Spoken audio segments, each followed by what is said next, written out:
Good evening, Ron. Thank Hi. you very much for all three for seminars. Wonderful, thank you. My question is that you said that you had the blood of our Lord examined by the Israelis. That's correct. What was their determination of that? Okay. Now, we won't be able to take second questions. I'm sorry if you're on your second one, please just step out. I love you, but we're running out of time.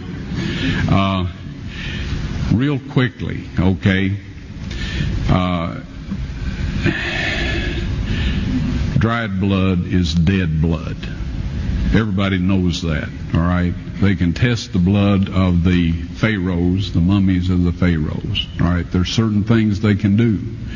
They cannot get a chromosome count by any method I'm familiar with, all right? Things keep changing.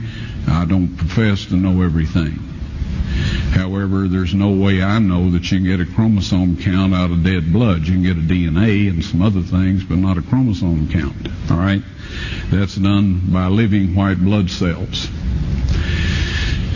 Now then, first of all, in this analysis, I took the blood into a laboratory in Israel. I asked one of the people I work with in antiquities, where is a good laboratory that does reliable work? And they said, such and such, such and such. I took it. I just said, please examine this blood and tell me what you can tell me about it. All right? They said, well, look, we're going to reconstitute it. We're going to put it in normal saline and keep it at body temperature for 72 hours with gentle swirling. All right? That's their business. That's great. I said, now I want to be there when you check it out. They said, fine. So I was back. They checked it out. I said, now, they said it's human blood. We can tell that. They did whatever tests they need to do. And then I said, take some of the white blood cells and put them in a growth medium and keep them at body temperature for 48 hours. And they said, well, that'll do no good because it's dead blood. I said, would you please do that for me? And they said, okay, we'll do it. So anyway, I said, I want to be there when you take it out and examine it.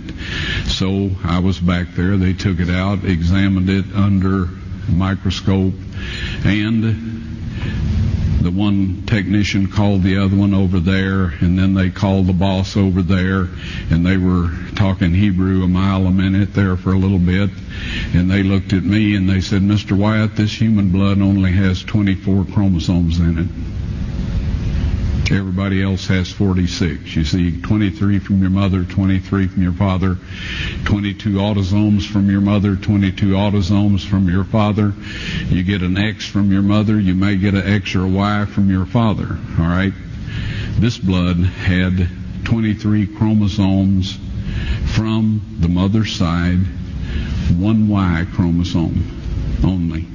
You see, a child could not have developed if they hadn't had the autosomes from the mother.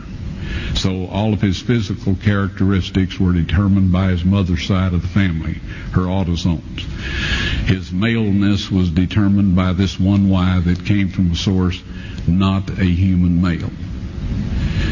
Then they said, this blood is alive. And then they said, whose blood is this?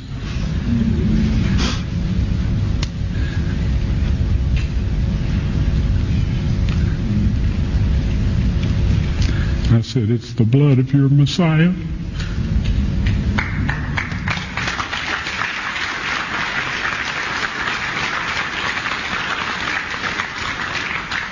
And I assure you those men's lives have changed.